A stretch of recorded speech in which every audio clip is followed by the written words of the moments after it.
香港咧人口老化啦，但係咧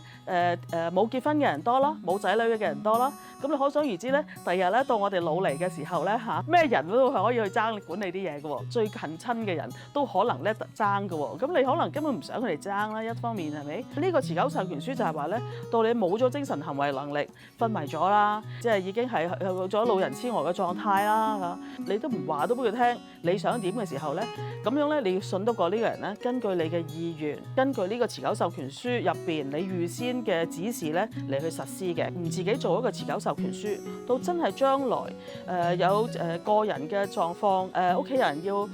去動用你自己嘅資產嚟照顧你嘅時候，咁可以點做咧？咁佢就唯有就去通過法庭嘅程序咧，去法庭申請嘅時候，嗰個申請人亦都未必係你最相信嗰個人，或者你最想去管理錢嗰個人㗎嘛，係咪？